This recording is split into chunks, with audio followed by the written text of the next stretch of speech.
Pues muchas gracias, bienvenidos, qué gusto que estemos reunidos en un viernes de lectura más y contemos con la presencia de los maestros Héctor Vasconcelos y Fernando Curiel para presentarnos dos obras del programa editorial de la Coordinación de Humanidades, Ulises Criollo de José Vasconcelos y Prosa Atenea. Muchas gracias. Voy a cederle la palabra al doctor Curiel, quien conducirá este diálogo. Primeramente, pues diré que el doctor Fernando Curiel es director de la Biblioteca del Estudiante Universitario, obras en las que tenemos publicado Prosa Atenea y nuestros clásicos es el otro libro, pero el doctor Curiel es director de la colección. También es investigador del Instituto de Investigaciones Filológicas de la UNAM y ha desempeñado múltiples cargos muy importantes en la universidad. Por su parte, ahora presentaré al maestro Vasconcelos. Él obtuvo su licenciatura en Ciencias Políticas y Relaciones Internacionales en la Universidad de Harvard. Posteriormente hizo una maestría en Historia Política en la Universidad de Cambridge y terminó los estudios para el doctorado en la Universidad de Oxford. Al mismo tiempo hizo estudios musicales en los conservatorios de la Ciudad de México y de Ginebra, Suiza. Es autor de 3 libros sobre música clásica, 4 aproximaciones al arte de Arrau, Perfiles del Sonido, editado por el Fondo de Cultura Económica, para entender la música clásica, y ha coordinado dos volúmenes, Valores para la Sociedad Contemporánea y Grandes Retos del Siglo XXI. En 1985 obtuvo el premio Rey de España por la serie de televisión En Busca de México y actualmente es asesor de la UNAM. No quiero tomar más tiempo, le cedo la palabra. Muchas gracias.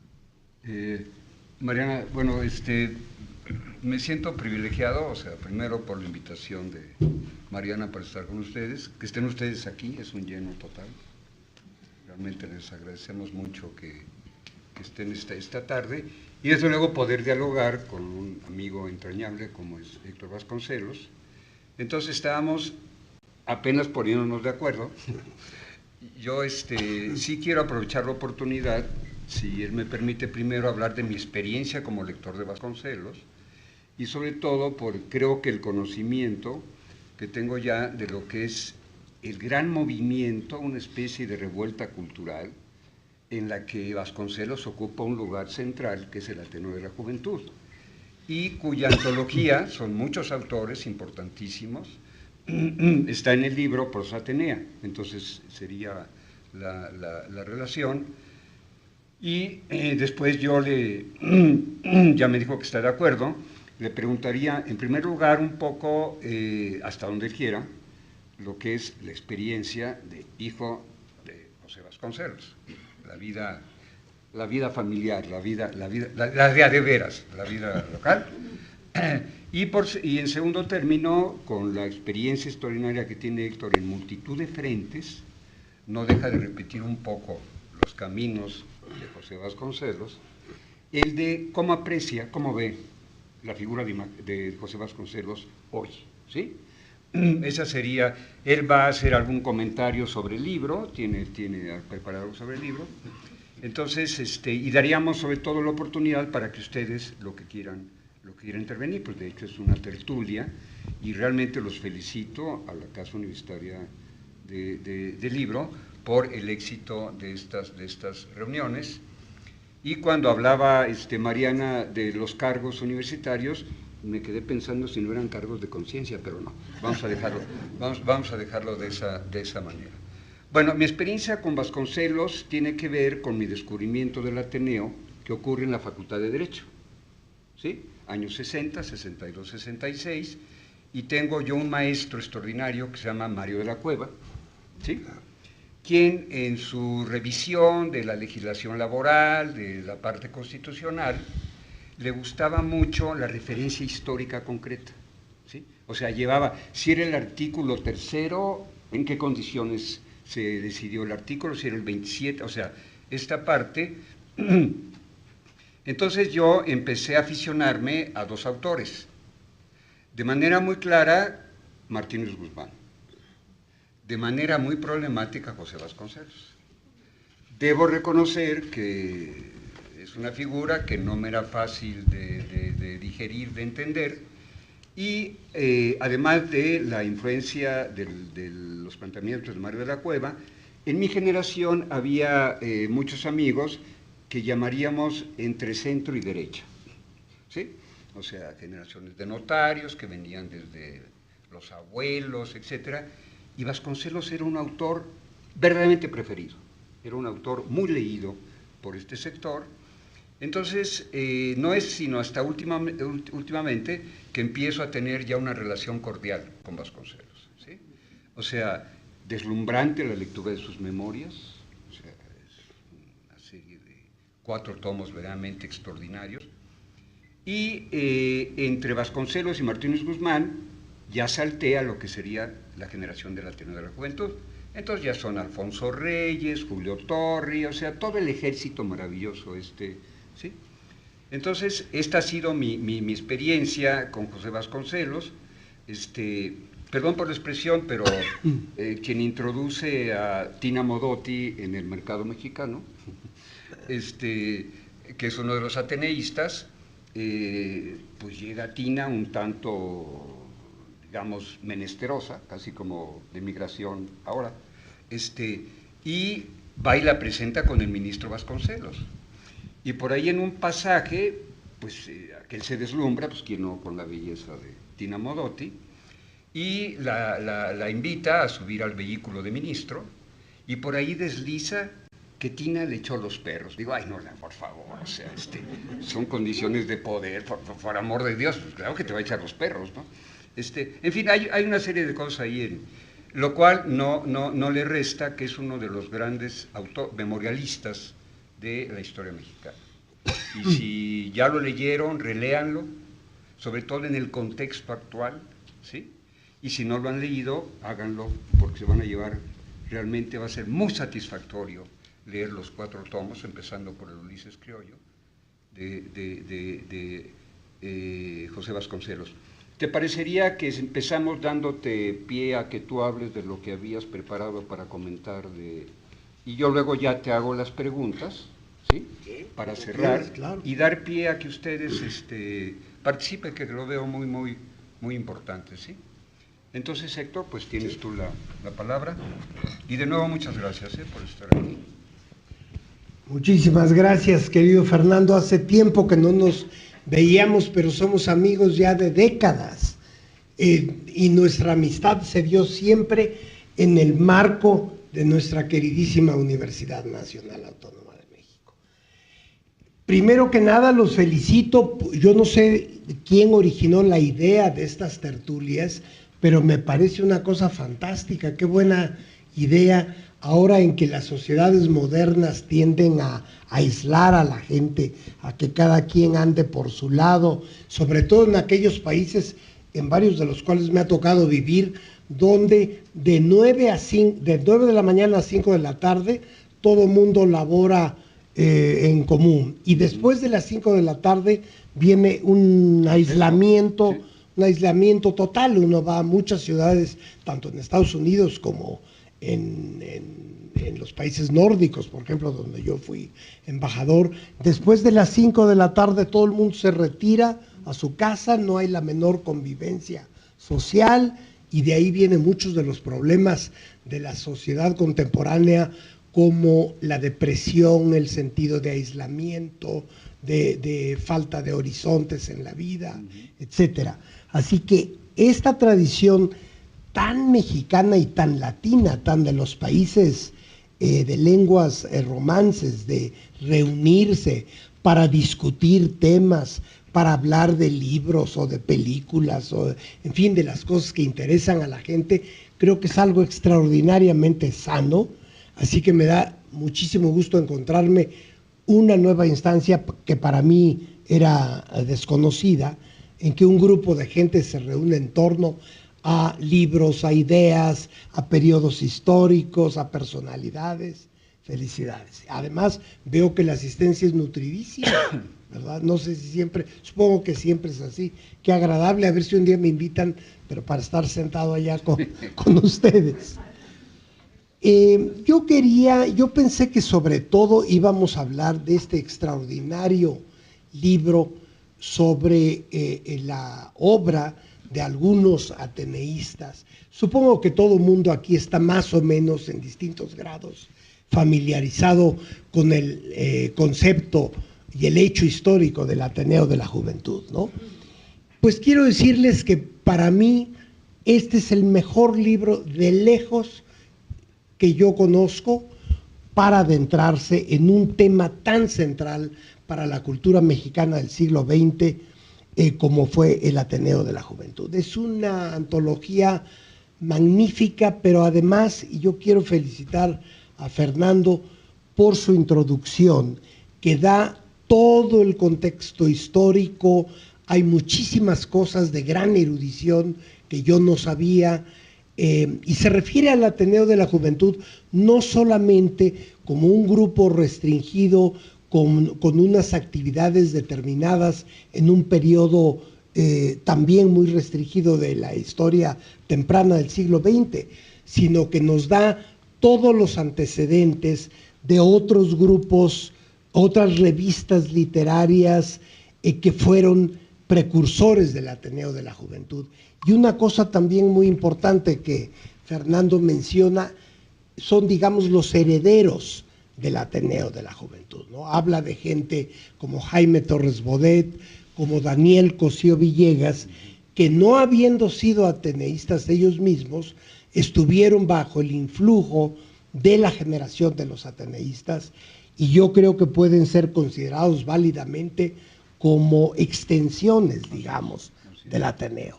Entonces ya con esos datos históricos ustedes verán la magnitud del impacto de esa generación del Ateneo, ¿no? Estamos hablando pues de toda la primera mitad del siglo XX, cuando menos, ¿no? Don Jaime Torres Bodet muere, si mal no recuerdo, en 73, en mayo, o 70, mayo. Yo creo que 73, sí. Porque yo regresé a México de Oxford en el otoño de 72 y todavía lo frecuenté muchísimo. Debe haber sido en mayo. Me acuerdo muy bien porque tuve el privilegio de ser un gran amigo personal de don Jaime.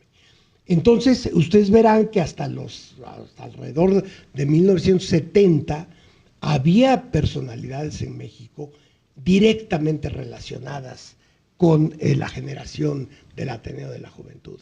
Se ha dicho mucho esto, pero no es una idea extravagante. La importancia del Ateneo y de todos los textos de sus figuras principales en la conformación, diría yo, de la cultura mexicana del siglo XX. De modo que me parece la mejor introducción, al menos que yo conozco, y yo no soy ningún especialista ni en el tema del Ateneo, ni en el tema de José Vasconcelos, debo decirles.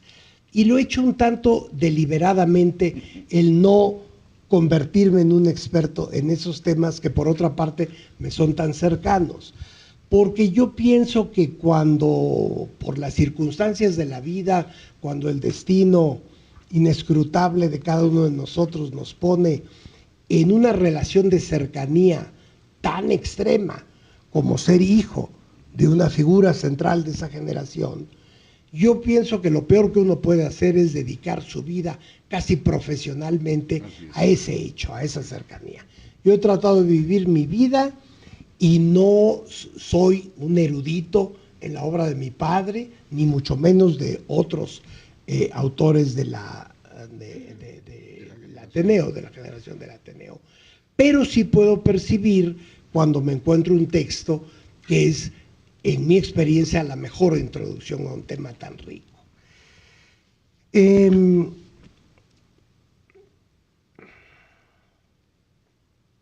Quizá lo que yo pueda decir en relación a las figuras que conformaron el Ateneo de la Juventud es que tuve, por razones naturales, por ser hijo de José Vasconcelos, contacto muy cercano con varios de los viejos ateneístas, y creo yo que tal vez con los más importantes.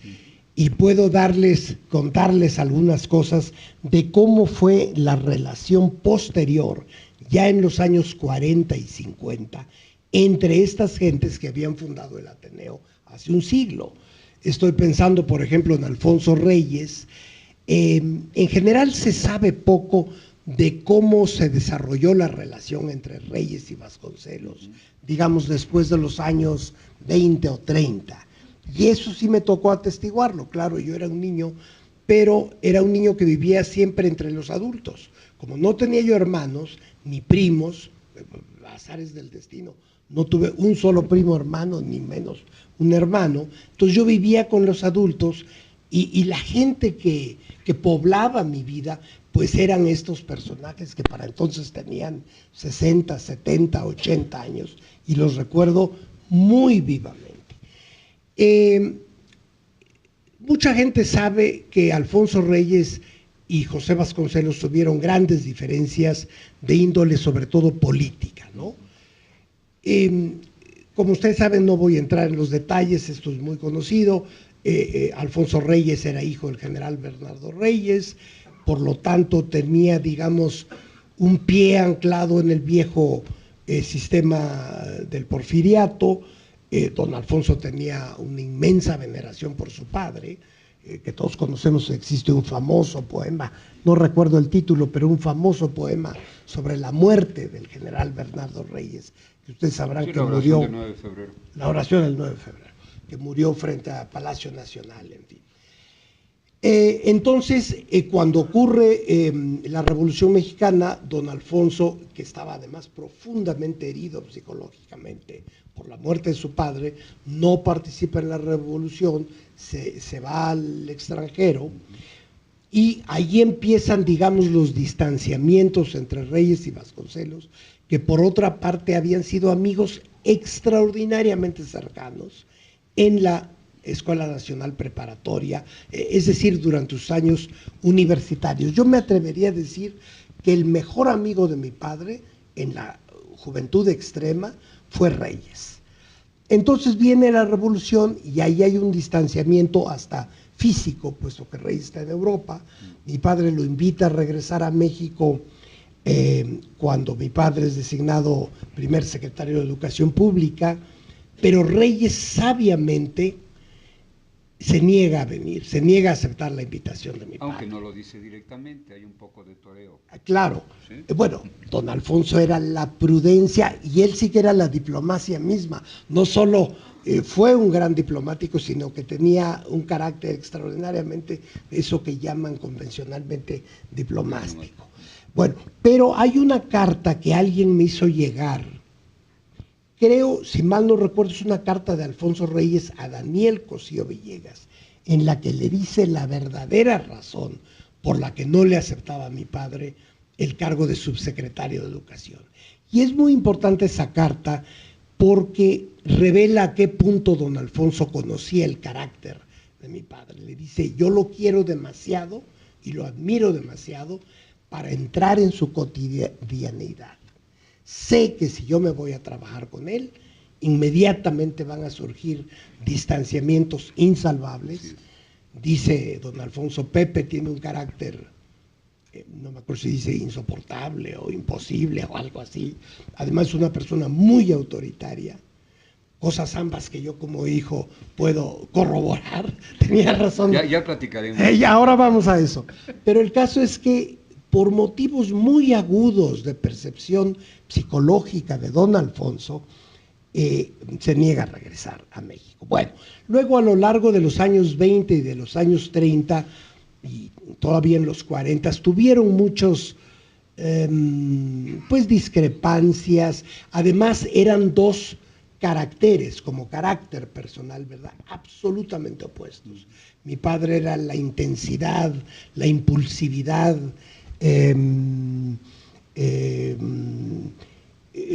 los impulsos no calculados. Don Alfonso era la mesura, la prudencia, la discreción. Yo no sé cómo alguna vez pudieron ser tan amigos como lo fueron en la adolescencia. A lo mejor por contrastes, ¿verdad? Claro. Pero no podrían haber sido más distintos. Entonces hubo muchas cosas desagradables entre ellos, como digo, en los años 20, 30, pero ya para cuando yo nací y durante mi niñez, pude ver cómo cuando se reunían era con un inmenso afecto de ambas partes, pese a que se sostenían sus discrepancias ideológicas, políticas, religiosas, etcétera. Pero permeaba en aquella relación que observé hasta el año de 1959, en que ambos murieron, una especie de confianza por una parte y por otro lado un afecto que trascendía todas sus discrepancias. Mi madre decía siempre que Alfonso Reyes era la única persona en el mundo capaz de contradecir a José Vasconcelos donde estuvieran, porque la personalidad de Vasconcelos era tan fuerte, tan arrolladora, que los más valientes, y yo ahí les podría contar algunas anécdotas, pero bueno, quizás si hay tiempo más tarde, pero era una personalidad tan fuerte que en presencia de él, nadie le decía, ¿por qué está usted diciendo eso? No, no diga eso, yo estoy en desacuerdo. Entonces, se quedaban callados. En todo caso, se daban la media vuelta y entonces ya lo criticaban, pero ante él no lo contradecían. Y yo me acuerdo que don Alfonso, con una sonrisa, con esa bondadosa sonrisa que siempre lo acompañaba, nada más le decía, ay Pepe, las cosas que dices. Y ya esa era la gran contradicción. Nadie más se atrevía a decirle una cosa así. Luego yo me he quedado con algunos libros autografiados de Reyes a Vasconcelos, ya de los años 50, que muestran el enorme cariño que se tenían, que finalmente quedó sintetizado en la oración fúnebre que pronuncia Reyes en el entierro, en el funeral de mi padre, donde dice una cosa terrible. Le dice, desde que nos conocimos caminando en el bosque de Chapultepec, sentí por ti un cariño que ni tú mismo lograste cambiar. Frase tremenda, sí. ¿No? Pero así lo dijo en la oración fúnebre don Alfonso. Si me permites añadir, claro, y sobre todo un tanto para ustedes, hay varios textos al final, ambos mueren en 59, de hecho es un año de varias pérdidas para el Ateneo, hay además de, por orden, primero Vasconcelos, luego luego Reyes, que ya es en diciembre, Fernández MacGregor también, un jurista muy importante que se le tiene olvidado en el Ateneo, pero llegan a intercambiar, hay intercambios y hay textos prácticamente finales, tanto de tu padre como de Reyes, que no hacen más que puntualizar lo que tú has dicho. Esta especie de afecto total. Total, ¿sí? Absoluto, que sobrevivió a los problemas y las discrepancias. Y nada más por mencionar otra gente que muere en el 59, una semana antes que mi padre, Samuel Ramos. Samuel, claro, es el año también. Samuel Ramos, una semana antes. Que ha habido algunas quejas de que no se prestó atención a la muerte de uno de los grandes autores, filósofos, y sí, por supuesto, también es ese año 59, es un año de pérdidas muy fuertes. Bueno, pues hay otro caso que me tocó atestiguar y que en cierta forma fue más dramático, que era la relación de mi padre con Martín Luis Guzmán. Ahí las cosas se pusieron muy serias porque yo no sé qué tanto aquí ustedes conocerán, iba yo a decir la anécdota, pero es más que una anécdota, el hecho fundamental en la vida de ambos, de José Vasconcelos y de Martín Luis Guzmán, de que compartieron una novia subsecuentemente, ¿no? Elena Arizmendi, la que mi padre llama en sus memorias Adriana. Bueno, deja a mi padre para irse con Martín Luis Guzmán. Entonces, otra vez Martín Luis y mi padre, que habían sido grandes amigos de juventud, no tan cercanos como Reyes y mi padre, pero muy amigos, pues tienen semejante problema, ¿no? Sí, sobre todo mentes muy brillantes ambos. Hombre, bueno. Ahora, quiero decirles que a pesar de ese hecho tan enorme en las vidas de ambos, porque para mi padre ese amor con Elena Arizmendi, con Adriana, fue probablemente el más intenso de su vida, cuando menos el más intenso que quedó plasmado en literatura, ¿no? Y para Martín Luis Guzmán también. Luego, por cierto, Martín Luis también la pierde a ella. Ella acabó por dejarlos a ambos, pero fue una experiencia fundamental en la vida de ambos. Algo así como puedo aguantar a uno, pero no a los dos. Sí, cuando muchos dijeron ni a uno solo de los dos, pero bueno, debe haber sido una mujer extraordinaria para haber cautivado a estos personajes. No, ¿no? una prefeminista. Existe, por cierto, una biografía que salió ahora unos 10 años sobre Elena Arizmendi, fundadora de la Cruz Blanca Mexicana, etcétera. Bueno, pero a lo que voy es que a pesar de ese hecho tremendo personal, cada vez que a mi padre le preguntaban quién era el mejor escritor de México, que yo oía mucha gente que se lo preguntaba en entrevistas, en la conversación cotidiana, sin titubear un segundo, decía, el mejor escritor de México es Martín Luis Guzmán. Le parecía un autor genial, le parecía que su prosa era insuperable, y ahí muchos decían, bueno, pero ¿y Reyes? Y ahí entra otra diferencia entre los tres.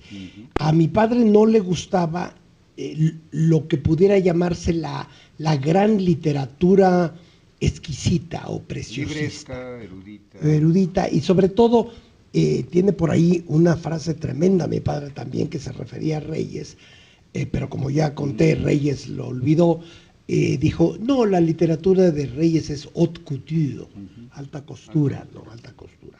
Porque es una cosa así muy no, perfecta. alta costura. No, alta costura.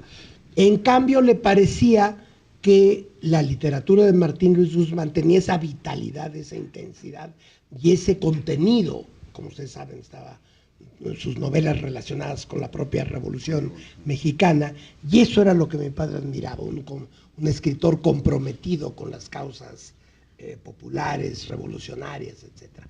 Por eso también le interesaba mucho más la temática de Martín Luis Guzmán que la temática de Reyes.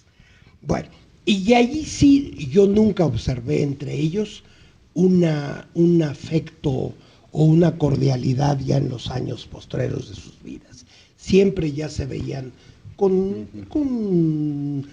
una gran distancia, con frialdad, con cortesía, se saludaban, se platicaban de sus achaques de viejos, decían, oye Pepe, pues a mí ya me quitaron la sal, pues sí Martín, fíjate qué lata, pero yo no les hago caso, yo sigo tomando sal y vino. Nacho Chávez, de todo le echaban la culpa al doctor Chávez, porque era el cardiólogo de ellos, tanto de Reyes como de mi padre, y si mal no recuerdo también de Martín Luis, pero eso no estoy seguro. En fin, pero no había esa corriente afectiva que yo sentía entre Reyes y Vasconcelos. Hay una cosa que a mí me llama muchísimo la atención cuando recuerdo los temas o los escritores o los textos del Ateneo de la Juventud.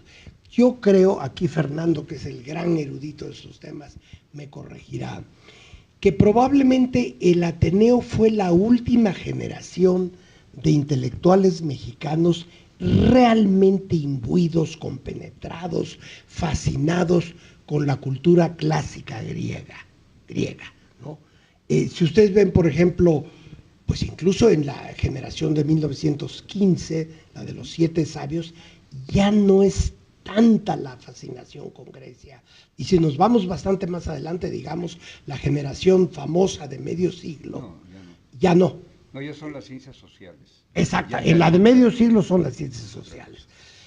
Pero para darles un ejemplo personal, ya que aquí Fernando quiere que hable yo de cosas personales, me parece ahora que lo veo en retrospecto típico de un protagonista del Ateneo de la Juventud, que mi padre cuando tendría yo unos 8 o 9 años, y esto lo he contado en diversas entrevistas, perdónenme si alguno de ustedes ya me ha oído decir esto, un día me vio leyendo un cuento de esos que leen los niños, me dijo, no leas esas porquerías.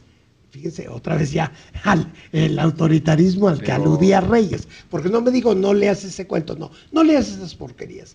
Yo te voy a leer un cuento mejor. Tendré yo 9 o 10 años. Y ¿Cuál fue ese cuento? La Odisea. Fue el primer, me lo planteó como un cuento. Y a partir de ese momento, hasta 24 horas antes de su muerte, todas las tardes me leía una hora y media, leíamos en voz alta, estábamos sentados haciendo un sofá como este, y nos íbamos pasando el libro para leer un fragmento él, otro fragmento yo. Qué extraordinaria experiencia. Esa fue una, bueno, fue desde el punto de vista psicoanalítico, yo lo interpreto como lo que fundó mi amor por los libros, y tu obviamente. papá, buen pedagogo. O sea, ese método, método me parece genial. Sí, pero fíjense ustedes, todas las tardes, salvo cuando no estaba en México, que además ya no era tan frecuente porque ya era un hombre de 70 y tantos años, pero llegaba de sus comidas que tenía prácticamente diario, de 3 a 5 y media, y como de 6 a 7 y media de la noche, nos sentábamos a leer. Pero lo interesante en relación con el tema griego es que todo lo que me leyó, sin excepción, fueron autores griegos. Empezamos con la Odisea, de ahí seguimos naturalmente con la Ilíada, y luego me dijo, ahora vamos a empezar a leer una cosa muy importante. Yo le dije, ¿qué es? Me dijo, Esquilo. Bueno, yo no tenía la menor idea de lo que era Esquilo, ya para entonces tendría yo como 10, 11 años. Y le dije, bueno, ¿y de qué trata? Me dijo, trata de la justicia, trata del destino. O sea, me dijo 3 o 4 abstracciones. ¿Los temas de tu papá? Que para un niño de 11 años era un poco prohibitivo aquello, pero bueno, y entonces me leyó todo Esquilo, todo Sófocles, todo Eurípides, y 24 horas antes de morir estábamos leyendo la Apología de Sócrates de Platón. También entramos a los diálogos de Platón, pero otra vez ahí vemos cómo para estos ateneístas la cultura griega era el non plus ultra, ¿no? Don Alfonso también decía que al final de su vida, yo lo oí decir eso, cuando le decían, ¿qué está usted leyendo ahora? Y decía, he vuelto a los griegos. En cambio, yo no me imagino, por ejemplo, a Octavio Paz, de quien tuve el privilegio de ser también muy, muy amigo durante 40 años, que haya vuelto a leer a Platón o a Aristóteles en su vejez. Él estaba al contrario interesado en lo más nuevo, en lo más reciente. Sí, por eso, lo suyo era la modernidad. La modernidad. La vanguardia, la tradición de la lectura. Exactamente. Y estos jóvenes, por fortuna, discúlpame que te interrumpa, pero creo que es importante que lo tengan ustedes presente, porque mi obligación es promover la venta de este libro. O sea, no puedo perder la oportunidad de cumplir esa encomienda, ¿sí? No, lo que pasa es que México guarda una gran experiencia en lo que es la tradición clásica, o sea, el cultivo del mundo clásico griego y latino. Así es. Y esto que se había refugiado, lo dice alguno de los ateneístas, en los conventos, en el mundo, llamémosle religioso, clerical, conventual, el grupo del Ateneo lo convierte en laico. O sea, el grupo del Ateneo lo que hace es incorporar en su programa de formación la tradición grecolatina. Se quedan tan marcados que yo creo que si Alfonso Reyes vive un poco más de tiempo, ya nada más escribiría de Grecia. Sí, yo creo que sí. Cuando uno saca la proporción de libros sobre temas grecolatinos en los 2.500 tomos de las obras de... No, no es cierto, de Alfonso Reyes, cada vez está más presente. Y resulta que el primer tomo de las memorias de José Vasconcelos es Ulises Criollo. Sí. A mí me puso Héctor, a ti te un puso nombre Héctor, griego. ¿no? Sí. Entonces, esta generación tuvo todavía, ya las que vienen después, la generación de 15, está más preocupada por embridar la violencia revolucionaria. Están los grandes constructores de instituciones, ¿sí? O sea, esa es la preocupación del grupo, que llega a convertirse en un ejército cuando Gómez Morín dice, todo joven que vivió en México de 1915 está en la generación de 1915. Pero eso ya es como prepan, o sea, eso ya es una movilización, es otra cosa. Y ya cuando la más parecida generación, discúlpame Héctor, del Ateneo, que es la generación de medio siglo, estamos hablando de Carlos Fuentes, estamos hablando de Sergio Pitol, estamos hablando de figuras realmente, y sobre todo Víctor Flores Soler, todo esto, ya su preocupación son las ciencias sociales, así es. ya no son las humanidades. Perdón, pero no, quería... sí. Pero verdad que es un fenómeno interesante, esta obsesión con Grecia que tuvo esa generación y ya nadie más, tampoco la generación del 29. No, O sea, los seguidores de mi padre, no, ya andaban en otros temas, ¿no? En fin. Bueno, pues esas son algunas cuestiones que les quería yo comentar de cómo observé la relación entre los viejos ateneístas que me tocó conocer en los años 50. Bueno, si hacemos extensión de, digamos, de la influencia del Ateneo hasta Torres Bodet, pues también les puedo relatar que la relación de mi padre con Torres Bodet no pudo haber sido mejor. Pese a que Torres Bodet se mantuvo durante toda su vida como parte de lo que hoy llamaríamos el establishment político, fue funcionario toda su vida, y mi padre, después de 1923, no vuelve a ser funcionario y se vuelve una figura de oposición. Absolutamente disidente. Y disidente y contrapuestos, don Jaime y mi padre otra vez. Pero en lo personal había un gran afecto. Yo recuerdo hacia 1953-54, don Jaime tuvo un desprendimiento de retina. Y eso en aquella época era algo gravísimo. Hoy día uno va a un consultorio y tengo entendido que se lo arreglan a uno en una sesión. Pero en aquellos años la gente se podía quedar ciega. De hecho, don Jaime perdió el ojo que lo habían operado en 53 o 54. Entonces mi padre llegaba a mi casa y me decía, acompáñame a visitar a Jaimito, así le decía. Y ahí íbamos desde San Ángel hasta las Lomas de Chapultepec a visitar a Jaimito y platicaban 1 o 2 horas, sobre todo, no hablaban de política porque no tenían puntos de vista convergentes, hablaban de literatura, mucho de literatura francesa, de literatura en lengua española, etcétera.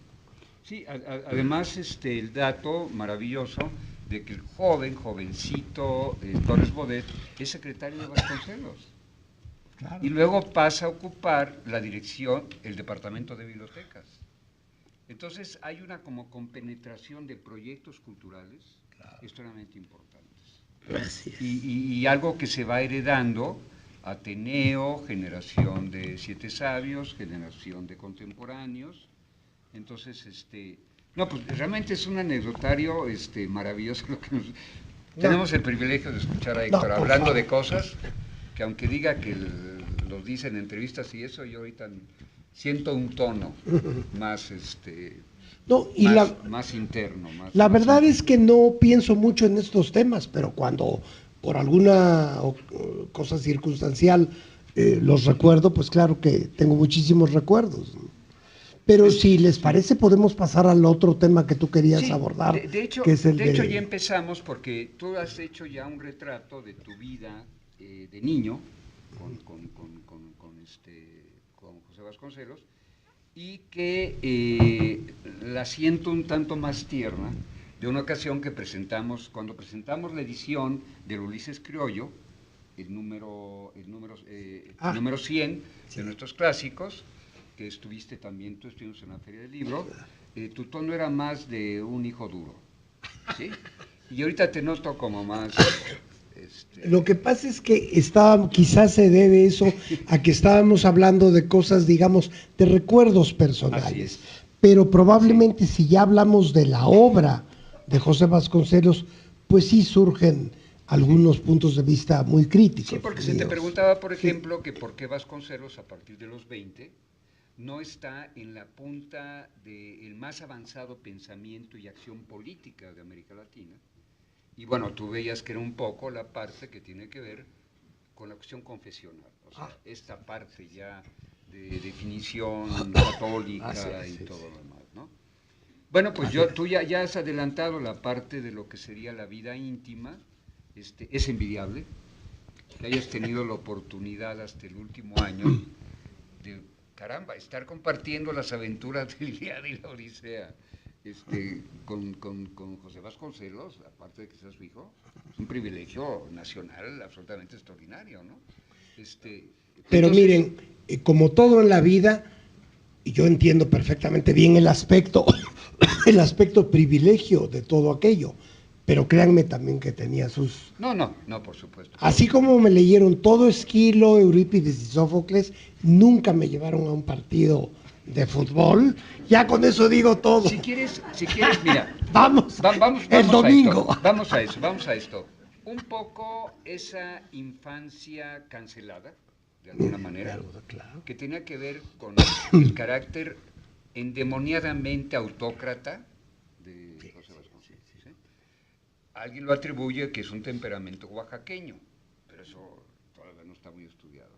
Aunque se dice que Porfirio Díaz padecía de lo mismo. O sea, que era... Pues lo demostró don Porfirio. Se encontraba que había esto. ¿Por qué no nos platicas un poco antes de...? Yo te quiero hacer una pregunta que para mí es muy importante. Yo sí creo que no el gobierno mexicano, sino la sociedad mexicana está viviendo un proceso de decadencia enorme. O sea, yo veo una situación, no sé si la compartes, verdaderamente crítica del conjunto social. Hablo de la nación. No hablo de gobierno, no hablo de partidos, estoy hablando de sociedad mexicana. Y que no ha habido mucha atención por parte de la crítica, la misma academia, de asumir el hecho, como en todo país de gran tradición, países clásicos como es este, donde hay momentos de ascenso y hay momentos de descenso. Y un momento de descenso puede llevar a un momento nuevo de ascenso. Pero en fin, entonces a mí me parece muy importante escuchar la segunda parte de lo que te voy a preguntar, que es cómo ves tú y qué representa Vasconcelos hoy en México del año 2016, mes de octubre. Pero platícanos un poco de las privaciones que tuviste, que por las que no ir al fútbol, no patinar, ¿no? Sí. Me imagino toda esta... Claro, no, miren, quizá para terminar con el aspecto personal, obviamente la cercanía con todos estos grandes escritores, grandes personajes, siempre es muy complicada porque son personalidades demasiado fuertes. Nietzsche tenía una frase que es un poco aterradora, pero en fin, lo dijo Nietzsche, no lo digo yo. Decía, un árbol grande mata todas las plantitas que tiene a su alrededor, ¿no? Algo así dijo Nietzsche. Bueno, y si uno revisa los casos de las historias familiares de la mayor parte de los grandes escritores, músicos, pintores, lo que ustedes quieran, figuras públicas, políticos, etcétera, no es fácil. Ahora, por otro lado, pues ha habido quien ha dicho que José Vasconcelos era el personaje más complejo, así se ha escrito, de la historia de México. Creo que fue José Luis Martínez quien dice por allí, estamos hablando de la figura más compleja de la historia de México. Bueno, yo comparto eso en cuanto a mi relación con Vasconcelos, y ahora es como más pacífica. Ya voy encontrando caminos más cordiales, quizá tiene que ver con el paso del tiempo. Pero dime, Héctor, ¿qué edad tenías cuando él muere en 52? 14. Bueno, 14. Te puedo decir que tu padre estaría absolutamente orgulloso de lo que has hecho. Eso. La pregunta es, ya la adelanté, me interesa mucho por la experiencia cultural, política, diplomática que tiene Héctor, y sobre todo las cosas que nos ha platicado. Créanme que no es precisamente común el haber estado como chavo escuchando una conversación de Martínez Guzmán, el terrible Guzmán, con José Vasconcelos, el uno para el otro, caray, ¿no? Sí. Porque Reyes efectivamente tendía más a la negociación, a la diplomacia. Y para asuntos de discusiones, acabo de escuchar, una de mis ideólogas es Gaby Vargas, no sé para ustedes. Acabo de escuchar una propuesta muy interesante sobre cómo llevar una discusión conyugal. ¿Sí? Porque, y entre ellos eran casi, había unas separaciones. Oye, Pedro Enrique Sureña y tu papá fue una ruptura brutal, casi conyugal. Lamentable, ¿no? Lamentable. Deplorable. En verdad lamentable. Pero las circunstancias y todo eso. Sí. Pero luego les platico lo de en otra ocasión, me invitan para hablar de mi ideóloga y entonces ya... Yo ahora lo que sí quiero es escuchar a Héctor de ¿cómo ve a su padre, no solo la figura doméstica, local, etcétera, sino la figura pública y la obra de Vasconcelos en el espejo del día de hoy? Bueno, otra vez voy a intentar resumir y hacer una breve síntesis porque es un tema muy extenso, dado que mi padre tuvo actividades, desplegó sus talentos en campos muy distintos. Está la literatura, está la política, la filosofía, etc. Pero yo creo que al día de hoy lo más incuestionable es desde luego su trabajo como secretario y fundador de la Secretaría de Educación Pública. Ahí creo que hay un consenso total, ¿verdad? Todo el mundo reconoce que él es el gran fundador de la educación moderna en México, como dice Octavio Paz en El laberinto de la soledad. Lo que hizo en esos brevísimos, menos de 3 años, fue increíble. Cómo puede uno hacer en menos de 3 años muchísimo más que otros secretarios han hecho en periodos de 6 años, ¿no? Fue como un momento fulgurante, una especie de estallido de talento, que además echó mano de lo mejor, o de mucho de lo mejor del talento latinoamericano, porque no les voy a repetir que formaron parte de ese esfuerzo grandes figuras de Sudamérica, etcétera, etcétera. Bueno, entonces esa parte me parece que queda más allá de cualquier cuestionamiento. Lo otro que creo que también, sobre lo cual hay un gran consenso, es el valor literario de algunos de sus textos, no de todos, pero de algunos, y notoriamente del Ulises criollo, ¿no? Octavio Paz dijo en varias ocasiones, a mí me lo dijo cuando menos 2 veces, pero también se lo dijo Enrique Krause, quien lo recuerda perfectamente, que él consideraba que Ulises criollo es el libro más importante escrito en México desde Sor Juana. Y para que él haya dicho eso, que él dedicó ese libro extraordinario que escribió a Sor Juana, pero eso lo decía Paz. Entonces, esa parte creo que afortunadamente queda, digamos, consagrada. Ahora, esto le hubiera disgustado mucho a mi padre, fíjense, este prestigio posterior del Ulises criollo, ya a mí me dijo algo que iba en esa dirección. Digo, no, eso es un libro que escribí por necesidad, porque tenía yo que, porque recordarás, Fernando, que lo mandó como artículos al Universal. Así es. O sea, no lo publicó de entrada como un libro, sino que empezó enviando artículos autobiográficos. Que además casi todos ellos publicaban primero en prensa, como La sombra del caudillo, como que iba apareciendo primero. Y es una vieja tradición, bueno, nada menos que Dostoyevsky mandaba muchos de lo que después fueron sus grandes novelas como, ¿cuál es el término? Lo que publicas esporádicamente. Pues, son en inglés hay un son episódicos, término, folletines. Installments. Sí. En fin. Novela de folletín, exactamente. Entonces él consideraba que eso no era importante y resultó ser lo más importante. En cambio, él creía que su obra filosófica, que eso era lo más valioso que había hecho en su vida. Por cierto, tampoco le adjudicaba tanta importancia a su obra como secretario de Educación o como rector de la universidad, no, él consideraba eso una responsabilidad que le tocó y que había que construir un México nuevo después de la Revolución. Le parecía como, eso es lo de menos, cualquiera, ¿quién iba a hacer otra cosa? Cualquiera hubiera hecho lo mismo. No, mi talento y mi trabajo está en mis libros filosóficos. Y de sus libros filosóficos, aquí entra ya el hijo crítico, ¿no? Pero creo que quizá tú compartas mi opinión, si no, pues va a ser muy interesante que nos lo digas. Pero de sus libros filosóficos no quedó ni uno.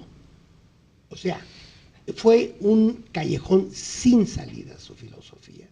Y en un momento les voy a decir a qué lo atribuyo yo. Pero si ustedes se fijan, no hay ninguna corriente, como también lo dice Octavio Paz en El laberinto de la soledad, no hay ninguna corriente filosófica vasconcelista, no tiene discípulos.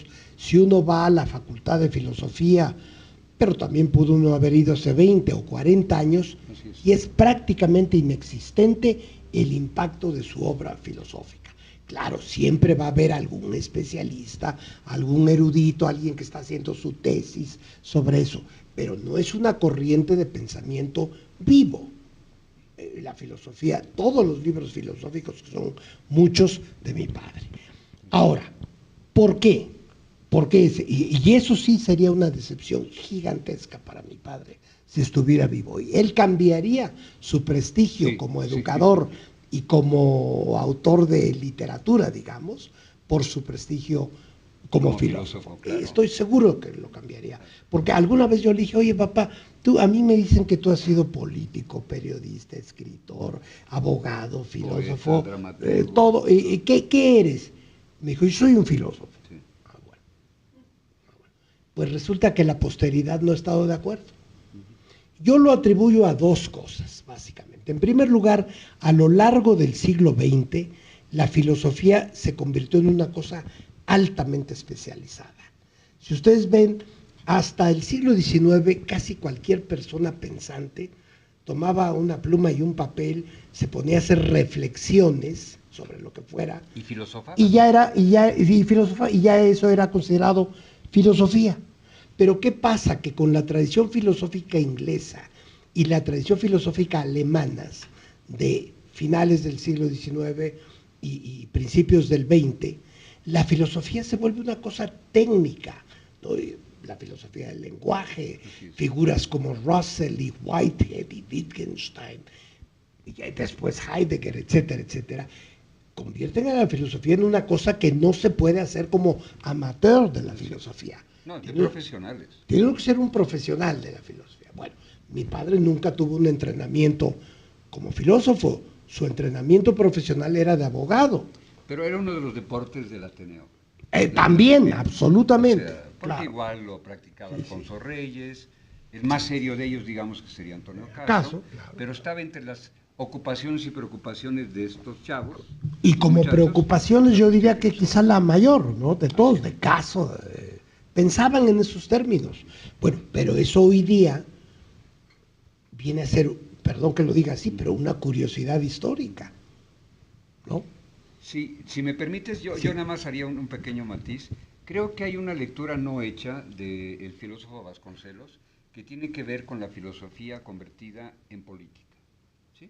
Por ejemplo, Raza Cósmica, que puede leerse como ciencia ficción o algo menos fantasioso, de Robinson a Odisea. O sea, como que hay varios donde tiene que ver más con una práctica de la filosofía que con una reflexión pura, que sería ya la de los pensadores. Claro, no, yo me estaba refiriendo a libros como su metafísica, su ética, su estética, pero desde luego La Raza Cósmica y de Robinson a Odisea tienen implicaciones o aplicaciones sociales, ¿no? Y eso sí. Creo que eso valdría la pena intentar rescatarlo dentro del no filósofo finalmente que resultó Vasconcelos. Sí. Estas como prácticas de la filosofía, otra vez hacia preocupaciones y proyectos sociales. Así es. ¿No? O sea, se me ocurre que es una... Sin duda alguna. Ahora, la otra, yo les decía que yo atribuyo la falta de vigencia de sus textos filosóficos a dos cosas. La primera, la falta de entrenamiento filosófico profesional. Y la segunda, y aún más grave, desde mi punto de vista, es que mi padre siempre tuvo, por razones psicológicas personales, una inclinación al misticismo, a la religión y concretamente al cristianismo. Bueno, si ustedes analizan la filosofía del siglo XX, ustedes van a ver que es mayoritariamente, pero de forma abrumadoramente mayoritaria, vamos, que será 90%, es cuando menos agnóstica, si no es que radicalmente atea. Entonces, esto es algo que yo lamento mucho que él no esté vivo para poder discutir esto con él, porque yo le diría, papá, pero ¿cómo es posible que hayas pretendido ser un filósofo católico en el siglo XX? No existe tal figura. Eso no existe. O eres católico o eres filósofo. Una cosa que yo siempre pienso en este tema, ¿cuál es la esencia de la filosofía? Cuestionar las cosas, ¿no? Hay la historia seguramente apócrifa de que la filosofía occidental nace cuando alguien le pregunta en la Acrópolis a Sócrates, y otra vez ya estamos en Grecia, le preguntan, no, le dice buenos días. Y Sócrates le dice, a ver, un momentito. Usted me está diciendo buenos días, pero ¿usted sabe lo que es un buen día? ¿Por qué buen día? ¿Qué es un día? ¿Qué es un buen día? El cuestionamiento hasta de decir buen día. En cambio, la religión es lo opuesto. La religión es el terreno del dogma, de las creencias dadas absolutas. Hay una revelación. Digo, claro que hay muchas posturas flexibles, pero la ortodoxia cristiana o la ortodoxia judaica o musulmana son de un radicalismo absoluto. Fundamentalista. Si existe lo que quieran, Jehová o ¿cómo se llama? O Alá o quien ustedes quieran, y sobre eso no se cuestiona, se mata al que no lo cree, ¿no? Hasta la fecha, el Estado Islámico, bueno, elimina a quien no acepta su dogmatismo. Es un caso extremo, pero eso es parte esencial, a mi modo de ver, del pensamiento religioso. Entonces, mi padre tenía que tener esta especie de lealtad a la religión por su relación psicológica con su madre, o sea, con mi abuela. Él desarrolló una relación edípica, no al 100%, al 200%, yo creo. Ya estoy usando términos psicoanalíticos. Verdaderamente, la obsesión de su vida fue el amor por su madre, y fue un amor trágico y frustrado, porque ella muere cuando él tenía 17 o 18 años, y ni siquiera pudo estar a su lado cuando muere, porque ella prohibió que le dijeran lo enferma que estaba de tuberculosis. Pero exacerba para que no interrumpiera sus estudios, para regresar con ella. Entonces él queda con la culpa hacia la madre. Y mi abuela era una mujer obsesivamente religiosa. Era una mujer que todas las noches de su vida, así como la mamá de Proust le daba su beso de buenas noches, mi abuela le daba a mi padre, le decía, y pase lo que pase, lo único importante en la vida es tu fidelidad a Cristo. Esto se lo metió en la cabeza al niño, una consigna absoluta durante toda su niñez. Esto mi padre jamás lo pudo superar, jamás pudo romper esa vinculación, que era de índole afectiva, no era de orden intelectual. Entonces, ¿cómo pudo uno hacer filosofía si tiene uno que meter por ahí, como uno se encuentra en sus textos filosóficos, de repente está hablando de cosas, digamos, discutibles y razonables, pero de repente empieza a hablar del Espíritu Santo, ¿no? Ahí ya gentes como yo nos quedamos fuera, ya no sabemos de qué está hablando. Entonces yo creo que eso es lo que ha sucedido con sus obras filosóficas. Un filósofo que en los años 40 y 50 hablaba de la Santísima Trinidad, bueno, verdaderamente, pero ha pagado el precio, de esa obsesión por el catolicismo, que no es más que una obsesión por su madre, mi abuela. Digo, no podría yo estar más cerca a ella, pero para mí ella fue la que distorsionó la mentalidad de José Vasconcelos. Y quiero decirles, por último, en relación con eso, es curioso, porque esta señora, mi abuela, era hija de un furibundo liberal, uno de los más cercanos colaboradores de Benito Juárez. Juárez lo menciona a mi bisabuelo, Esteban Calderón, lo menciona a Juárez en Apuntes para mis hijos como uno de sus más cercanos seguidores. Es decir, mi bisabuelo abandonó a su familia, cerró su práctica médica, porque era médico, para irse a seguir a Juárez al exilio.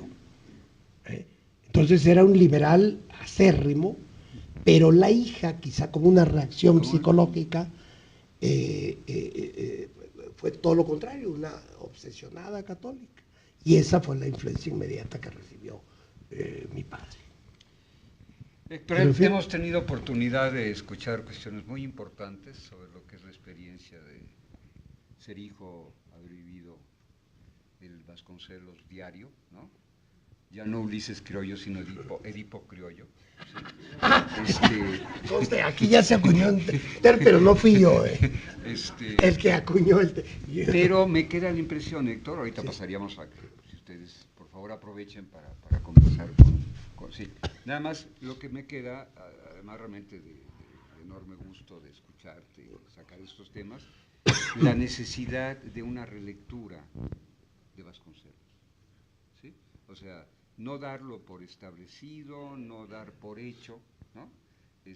Su obra, su figura, sino justamente en relación con el mismo Ateneo, porque hay momentos espléndidos.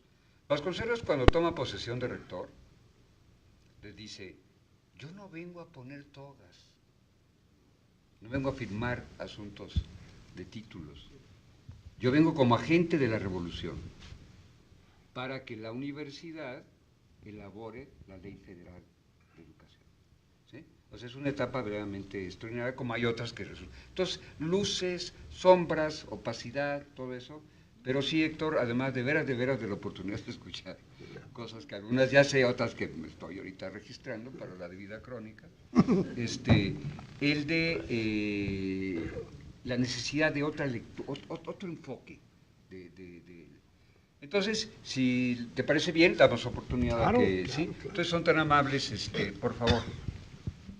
Yo me considero afortunada de haber venido a esta reunión. Muchas gracias. Estas sesiones se iniciaron hace como, de los viernes de lectura, se iniciaron hace como aproximadamente 13 años. La primera fue con Carlos Montemayor, y desde entonces yo vengo el 98% de las veces, ¿no? Pero independientemente de eso, yo le quería preguntar a usted, ok, usted era hijo de José Vasconcelos. Para usted, él era su papá. ¿Cuándo se dio usted cuenta de su papá como ser público? Pues resulta que fue muy, muy temprano en la vida, porque precisamente como no había niños ni gente de mi edad a mi alrededor, entonces yo oía las conversaciones de los adultos y en esas conversaciones se hacía evidente quién era o quién había sido mi padre, ¿no? O sea, ya cuando yo tenía, yo creo que 5 o 6 años, yo ya estaba muy consciente de quién era él. Y luego también recuerdo, ahora es curioso, a veces ante una pregunta vienen recuerdos, nunca había yo vuelto a pensar en esto, pero recuerdo que una vez en la primaria repartían unas especies de cartulinas, no sé si tú te acuerdas, con unas figuritas históricas, pero para algo que era de bonos del ahorro nacional. Sí, creo que bonos del ahorro nacional. Unas como cartillas que traían figuritas, ¿no? Cuando ahorrábamos. Sí, algo así, ¿verdad? Estoy hablando de los años 50. Y entonces ahí venía la imagen de mi padre contra todos los héroes de México. Y claro, alguien en la escuela lo notó y me dijo: oye, ¿este no es tu papá? Y dije: pues sí. ¿Qué le voy a hacer? Sí. ¿Y cómo? ¿Qué hago? Y entonces ya todos los niños empezaron y que ya singularizarme. Aquí está la tarjeta de su papá. O sea que sí me di cuenta muy, muy temprano. Digamos que un bullying un tanto histórico. Por favor.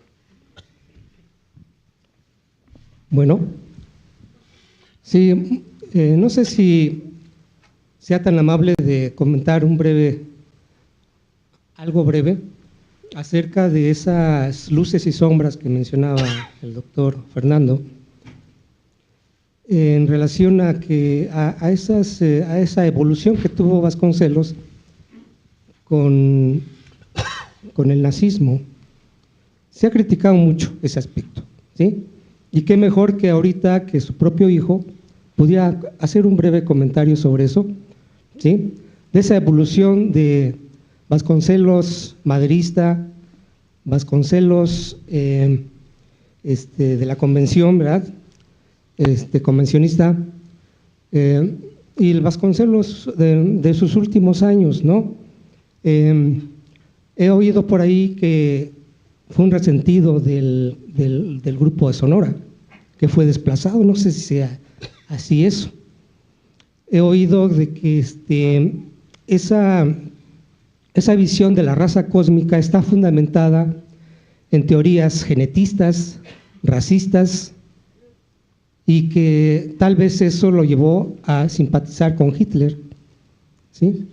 Yo creo que ese es el aspecto más discutible, y yo aprovecho la oportunidad ahorita que está usted para que nos dé su punto de vista. ¿Te parece bien, Héctor? Sí, claro.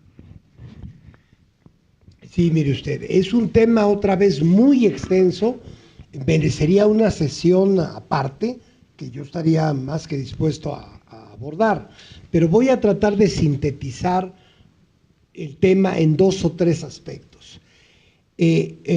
Primero, cuando usted dice que lo más discutible o condenable, digamos, de mi padre es ese periodo que fue más o menos, yo lo tengo muy bien precisado, entre 1939 y 41, de sus simpatías, y aquí va mi primer comentario, no eran tanto, si uno ve los textos de esos años, que yo los he leído todos, no era un apoyo al nazismo como tal, sino a Alemania, que era parte de una actitud en toda América Latina, particularmente en el Cono Sur, en Argentina y en Chile, de una gran germanofilia. ¿Y por qué había eso? En buena medida era una forma de antinorteamericanismo, ¿no? Como los Estados Unidos e Inglaterra trataban de limitar el poderío de Alemania en el contexto europeo como resultado de la Primera Guerra Mundial, etcétera. Entonces, había una cierta tendencia totalmente errónea a mi juicio, pero la había, a decir, no, Alemania tiene derecho a lo que llaman los alemanes su Lebensraum, ¿no? A expandirse. Y Alemania ha estado sumisa, ha estado sujeta a una sumisión desde el Tratado de Versalles, después de la Primera Guerra Mundial. Los ingleses y los norteamericanos no dejan que se desarrolle y que ocupe el lugar que le corresponde junto a las otras potencias europeas. Esa era la teoría de los germanófilos, y eso es lo que mi padre compartió, por desgracia.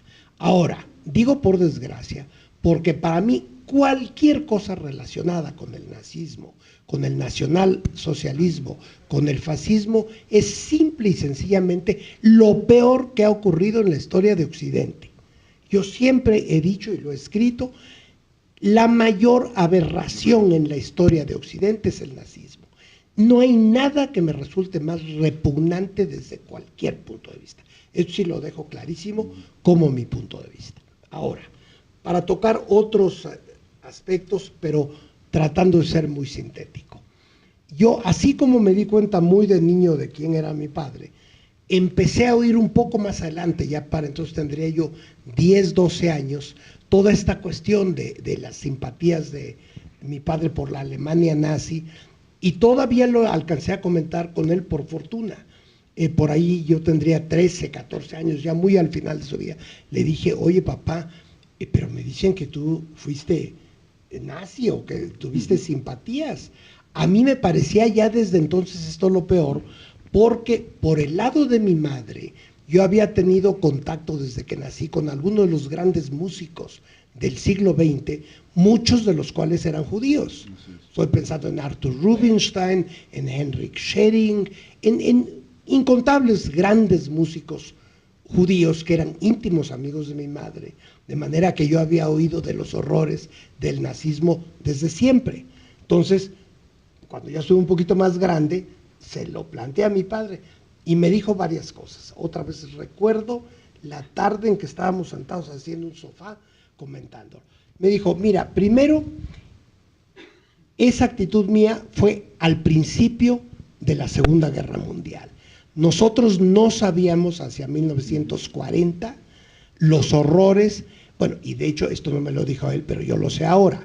De hecho, el holocausto empieza en febrero del 42, cuando deciden en la junta del lago de Constanza, la solución final.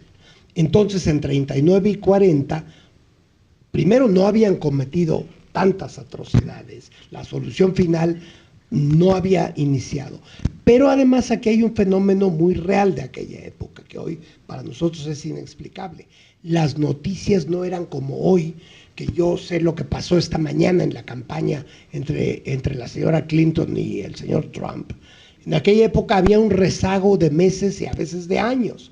Y la otra cosa que me dijo mi padre, pensábamos que eso era propaganda norteamericana, que cuando se hablaba de que ya había algunas atrocidades, porque ya habían ocurrido cosas como la Noche de los Cristales, de Kristallnacht, que es noviembre del 38, ¿no? Pero pensábamos que era propaganda anglosajona, que no era cierto. Bueno, esas son las dos cosas que él me comentó. En otras palabras, que no estaban enterados de las atrocidades. Todavía me dijo que fue al final de la Segunda Guerra Mundial cuando empezaron a ver las fotografías de los campos de concentración, que antes de eso simplemente eran rumores que atribuían a la propaganda norteamericana. Y como mi padre siempre fue, eso sí, fue una constante en toda su vida, muy anti-gringo, anti-norteamericano, entonces todo lo que viniera de Estados Unidos lo veía con una gran desconfianza. Y también ser pro-Alemania en esa época era una forma, insisto, de tratar de contraponerse al predominio, a la hegemonía mundial de los Estados Unidos. Una forma absolutamente equivocada de oponerse a la hegemonía norteamericana, según yo pienso. Pero se dio en toda América Latina. Esos son algunos apuntes que yo haría sobre ese tema, ¿no? Sí. Buenas noches. Pues como a la compañera, me felicito de haber estado presente en esta exposición. Y la elocuencia y la verdad con que han hablado del tema acentran mi amor y mi gratitud hacia don José Vasconcelos. Primero porque salvó del hambre a mi paisano Ramón López Velarde, que siendo carrancista, al matar a Carranza, al que le decía mi padrinito, dijo no vuelvo a colaborar con el gobierno federal. Se estaba muriendo de hambre el poeta, porque tenía 8 hermanos que mantener y a su madre. Entonces alguien intervino ante don José y le hicieron llegar con mucha delicadeza un empleo para la revista El Maestro. Y ahí entró a colaborar. Y yo creo que en La Suave Patria están resueltos sus problemas revolucionarios. Yo quiero una patria así, de suave, ¿no? En segundo lugar, por la admiración por ser secretario de Educación Pública, que el problema de México, lo dijo en 21, es de cultura y sigue siendo de cultura. Y creo que esto se va a acelerar más con la distancia que hay entre los secretarios de Educación Pública actuales y don José Vasconcelos, y don Jaime Torres Bodet y don Agustín Yáñez. La tercera situación es la dignidad cívica que tuvo el maestro para no aceptar ningún cargo público ni ningún homenaje oficial hasta que no se le reconociera que le habían robado la elección de 29. Eso es invaluable en estos tiempos, que a los que les han matado sus familiares, incluso su padre, aceptan empleos del gobierno. Entonces yo creo que si volviéramos la vista a esos ejemplos, pues México sería otro.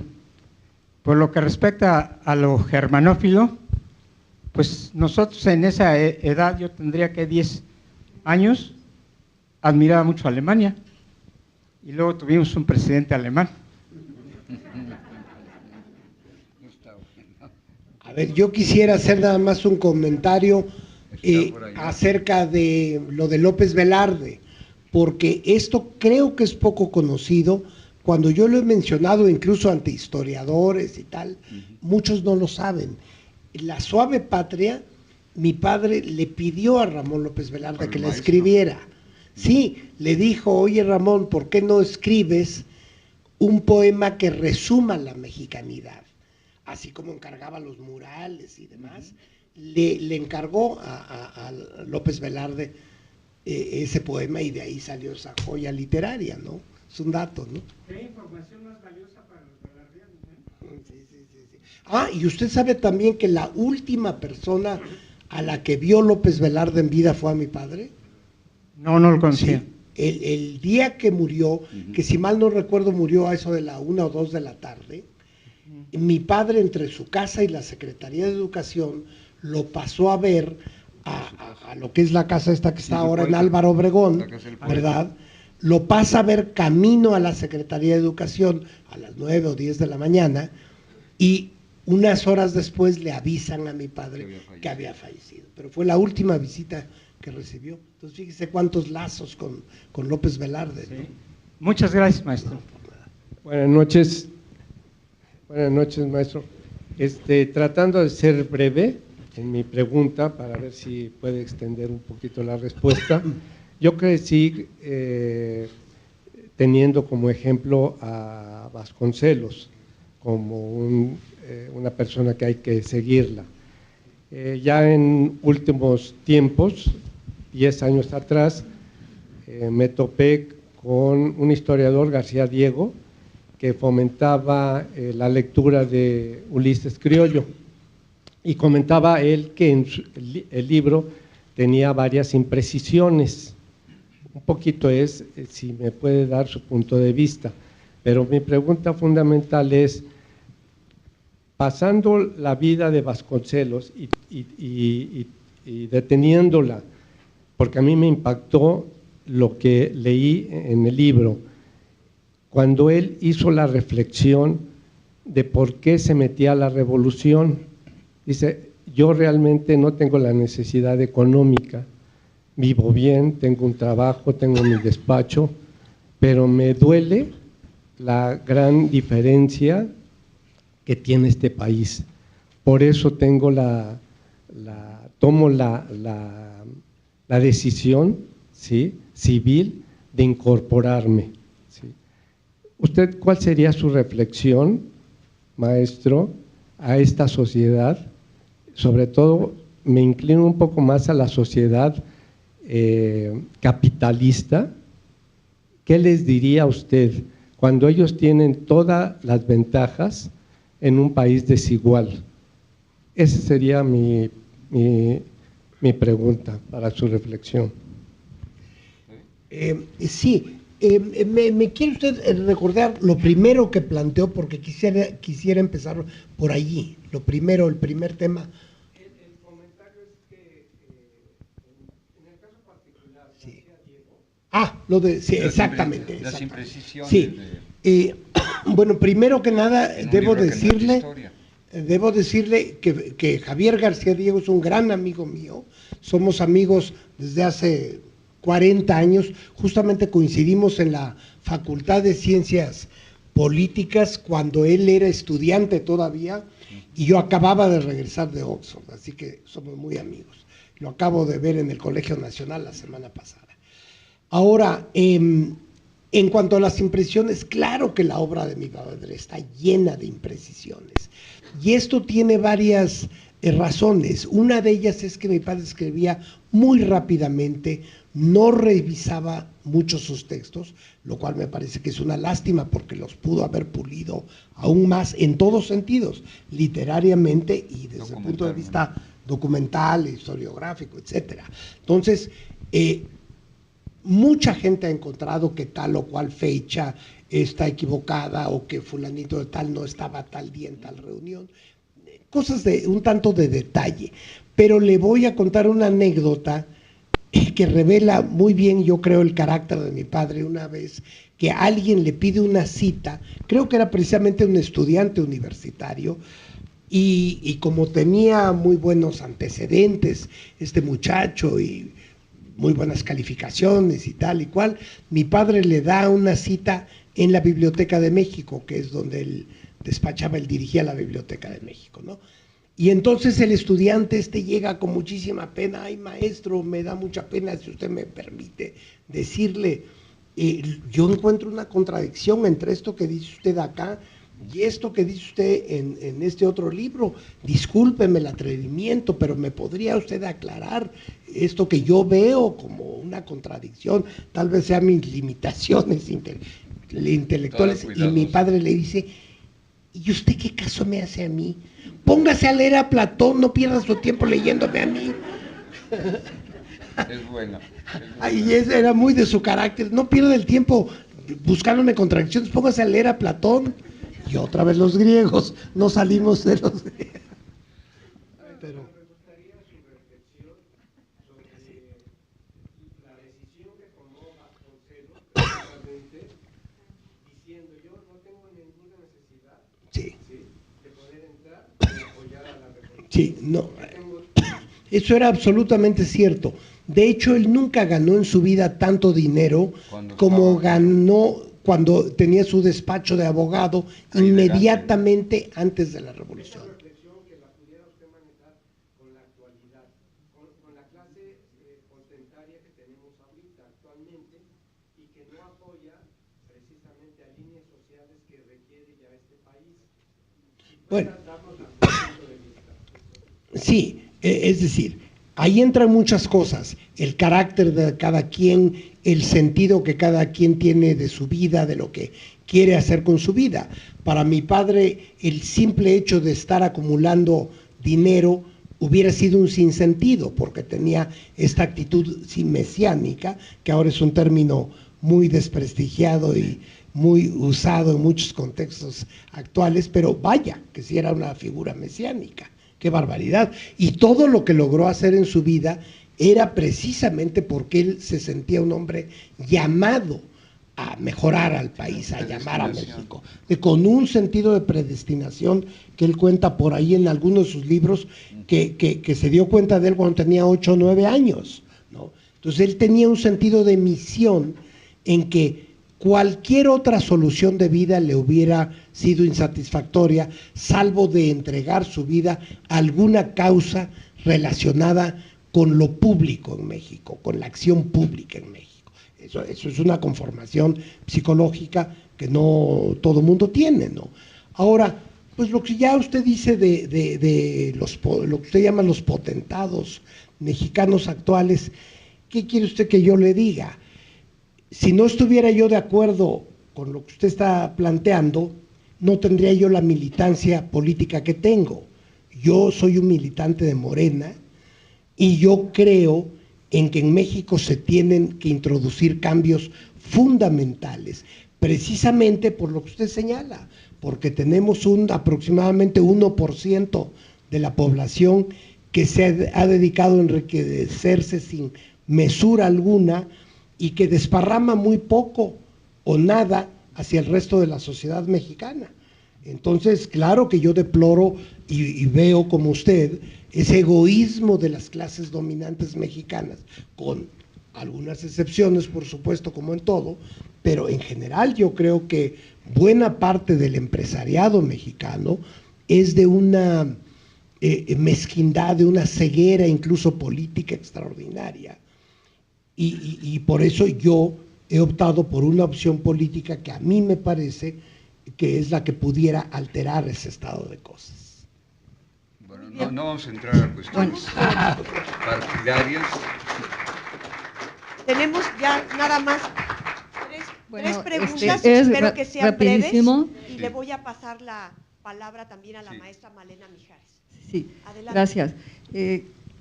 Maestro Héctor Vasconcelos, muchas gracias por ese tono cálido que ha conservado durante toda esta charla. Yo de verdad lo siento muy cómodo. Del entrevistador y todo. Lo siento muy cómodo y eso nos da gusto a los que frecuentamos este sitio. Pero quisiera preguntarle acerca de su experiencia en años recientes o que usted recuerde respecto de los griegos. Por razones personales a mí me interesan mucho.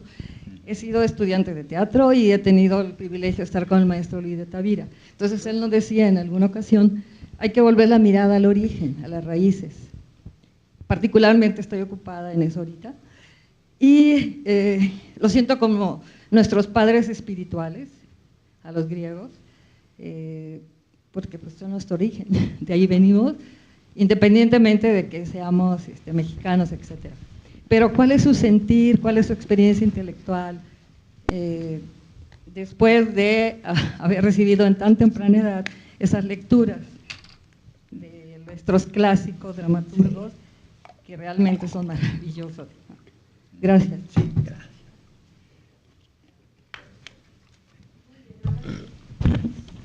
Perdón. No, diré unas cuantas palabras sobre esto, ¿no?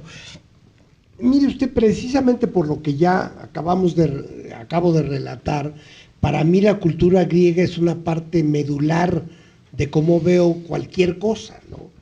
Ahora, también debo decir que como ya tuve una exposición tan temprana a diversos aspectos de la cultura griega, nadie puede pretender abarcarla toda, pero y luego en la universidad, sobre todo en mis años en el college, en Harvard, también tomé cursos sobre literatura y sobre drama y épica griegas. Pues ya es una cosa consubstancial, es como en música para mí, Bach y Beethoven. Creo que aquí se dijo que yo también tuve una formación musical, ¿no? Entonces yo siempre digo, de los 5 a los 15 años, tuve una dieta de Bach severa, y de los 15 a los 30 de Beethoven. Entonces ya son cosas que están en mis huesos. Debo decirle que hoy día no leo mucha literatura griega. Hoy día más bien me interesan cosas, digamos, de las fronteras del conocimiento de hoy día. Lo griego está simplemente pues en toda mi conformación, ¿no? Bueno, pues muchas gracias a los dos, al maestro Vasconcelos, al doctor Curiel. Ya este libro ya lo tenemos, compraremos este otro, ¿verdad? No sé, usted lo tenga pendiente, seguramente tendrá éxito editorial. Me tranquiliza. ¿No?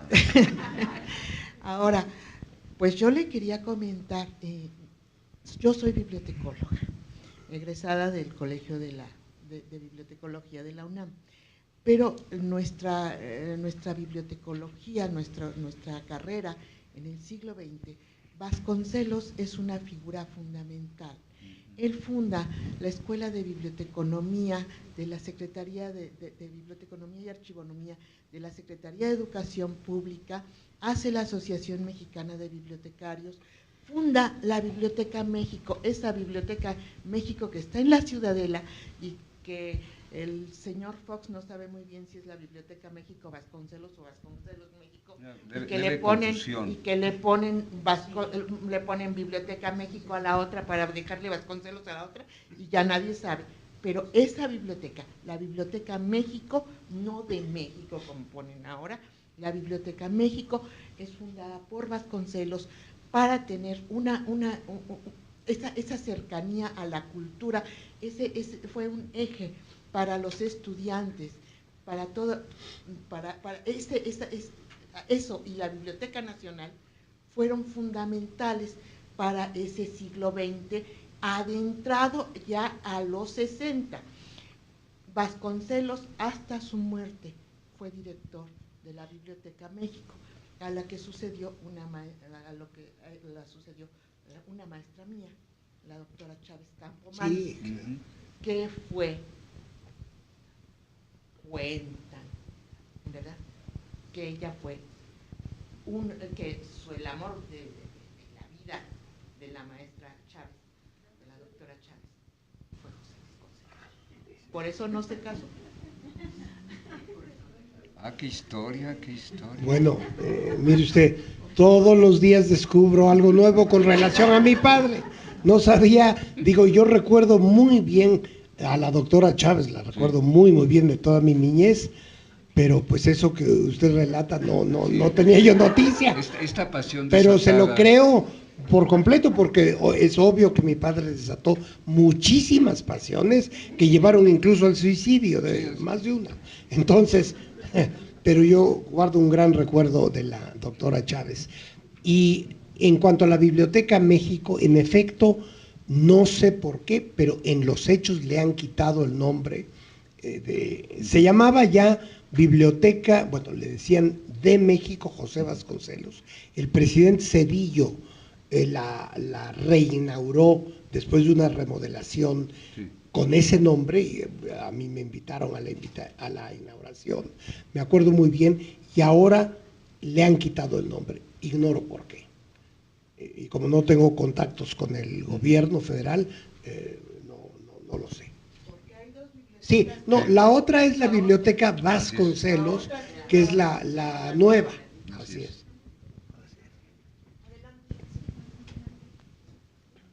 A través de las pláticas de ustedes estuvieron recordando a los 7 sabios, Gómez Morín, Enrique Sureña, los 2 Alfonsos, Vasconcelos, al último, me falta Vicente Lombardo Toledano y José Villegas. Esos fueron los sabios del 15. Mi pregunta es, ¿a qué horas Vasconcelos decide o piensa que México puede hacer esos murales maravillosos con esos pintores maravillosos? Los murales. Bueno, en realidad hay un poco una confusión. Los 7 sabios, o sea, no son todos los que usted mencionaba, porque está incluyendo algunos ateneístas. Enrique Sureña, Enrique Sureña era ateneísta, no de los 7 sabios. ¿No era mexicano? Él era dominicano, sí. La labor de los muralistas, que es extraordinaria, es una ocurrencia maravillosa del secretario primero rector y después secretario de Educación Pública. Es el gran proyecto estético desde la posición de poder como la máxima figura de la educación en México. Es en los años 20. Y se da la circunstancia de que se han formado en Europa, pues gentes como Diego Rivera, y los trae con un proyecto perfectamente claro de que vamos a contar la historia del país en los murales. ¿Sí? Y ya las técnicas, pues el fresco renacentino, sí, viene, pero es exactamente una de las labores, ¿sí?, del secretario, del ministro, primero del rector y luego del secretario de Educación Pública.